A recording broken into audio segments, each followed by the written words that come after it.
हमारे गांव में ऐसी कोई सुविधा नहीं है। ब्लॉक पटौदी में सबसे पिछड़ा हुआ गांव है। यशवीर जी न धर्म की राजनीति करते हैं न जाति की राजनीति करते हैं, अपने गांव का विकास करवाना चाहते हैं, उस पर चर्चा करना चाहते हैं। तो हमारे साथ जुड़ चुके हैं पूर्व सरपंच। मैं नरेश कुमार, पूर्व सरपंच। हमारे गांव में ज़्यादा से ज़्यादा समस्या है। ब्लॉक पटौदी में सबसे पिछड़ा हुआ गांव है, ठीक। और हमारे अभी ये भाई छोटे जो सरपंच बने हैं, हमारी इनसे भी ये रिक्वेस्ट है, इसीलिए हम यहाँ बैठते हैं आके, कि भी गांव की जो समस्या है वो सोल्व की जाए। जैसे फिरनी कच्ची पड़ी है, ग्राम सचिवालय नहीं है, ना कोई मैरिज हॉल है, ठीक। और गांव में 99% अवैध कब्जे हैं हर रास्ते पर। और जब भी प्रशासन को कुछ कहा जाए तो प्रशासन उस पर कार्रवाई अमल में लाता है। जैसे हमने देखा है ये जो फिरनी है, कुछ रास्ता बना दिया गया, कुछ अभी भी कच्चा है, इसका छोड़ने का कारण क्या है? ऐसा है, आजकल गवर्नमेंट टेंडर पे काम कराती है, ठीक है। जितना पैसा आता है उस हिसाब से काम हो जाता है। आप कौन सी योजना में सरपंच थे जी? मैं 2010 में। 2010 से 2015 तक? हाँ जी। तो आपके टाइम पर जैसे बात करते हैं, जैसे आपने क्या कुछ गांव के विकास के लिए? मैंने अपने गांव में बहुत गलियां पक्की की, ठीक। और अंदर गांव में जाओगे तो तकरीबन गलियां पक्की है, लेकिन अभी जो हमारे बाद में जो सरपंच आया, ठीक, उसने एक पाइपलाइन डलवाई थी, तो वो बीचों बीच तकरीबन गलियां ना पड़वा दी गई। जब से उसके हमने ये कहा था अब वो कुछ भी लगा लो उसमें, हमने कहा था भी ओपन लाइन डाल दो आप, लेकिन उसने वो खुदवा के ना सारी गलियां एकदम से फिर बेकार हो गई, समझे। तो सुधार की दोबारा जरूरत है गलियों को? बहुत ज़रूरत है, रिपेयर की भी ज़रूरत है, सुधार की भी ज़रूरत है। नालियाँ भी सब टूट गई। तो गांव में शिक्षा व्यवस्था कैसी है जी? शिक्षा व्यवस्था अभी मिडिल स्कूल है हमारे गांव में, ठीक। हम चाहते हैं कि 12वीं तक हो जाए, ठीक। और हमारे यहाँ 4 रास्ते लगते हैं। हमारा वैसे ना अपना ये उच्च माध्यमिक विद्यालय ये शेरपुर लगता है, तो हमारा स्टेशन भी लगता है, रोड भी लगता है। आप जहाँ से आए हो मेन रोड पे ना पीपल के पेड़ के पास स्कूल है, अभी मिडिल तक है। हम चाहते हैं अगर वो 12वीं तक हो जाए तो और शिक्षा बेहतर हो जाए।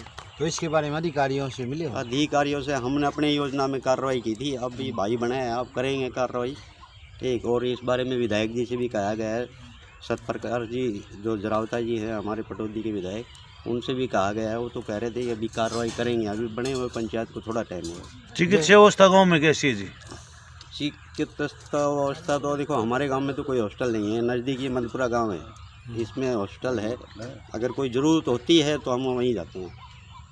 जैसे हमने देखा है कुछ गांव में, अब कुछ दिन पहले की बात है कि ओलावृष्टि हुई थी और बारिश हुई थी, जिसके कारण किसानों की फसलें नष्ट हो गई थी।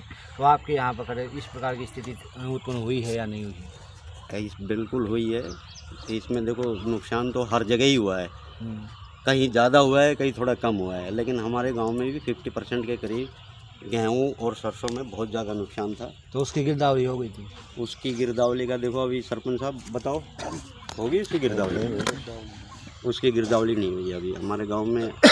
मैं बता रहा सबसे पिछड़ा हुआ गांव है। जब पूरे गाँव की जब एक प्रक्रिया पूरी हो जाती है तो हमारे गाँव का नंबर आता है। लगभग कितनी आबादी है गाँव?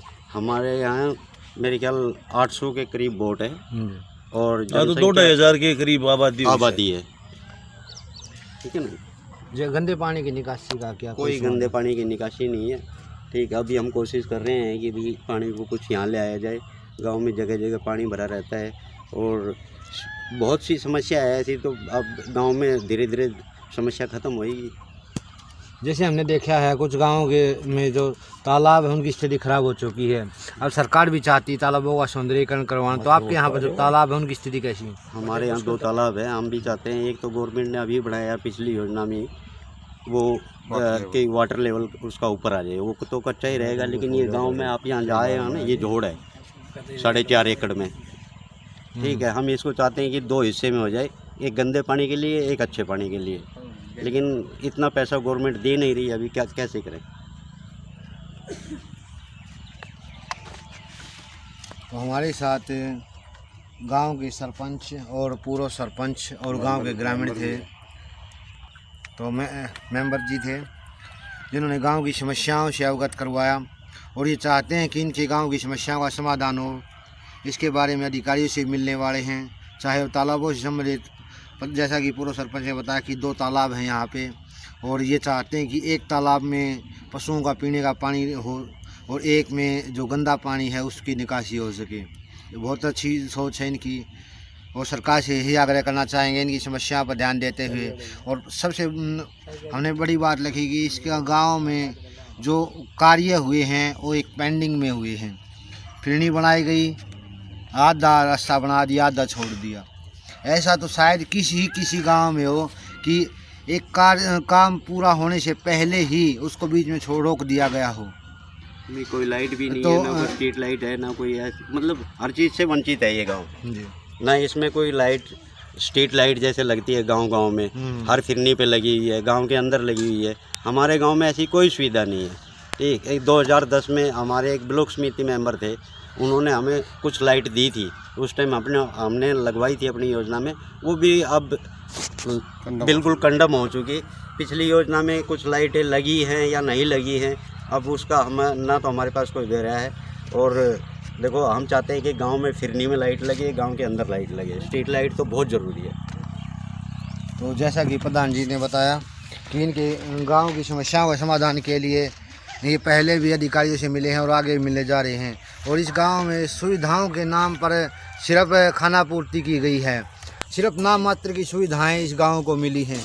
और प्रधान जी और पूर्व सरपंच और गांव के मेंबर भी चाहते हैं कि इनकी गांव का विकास हो।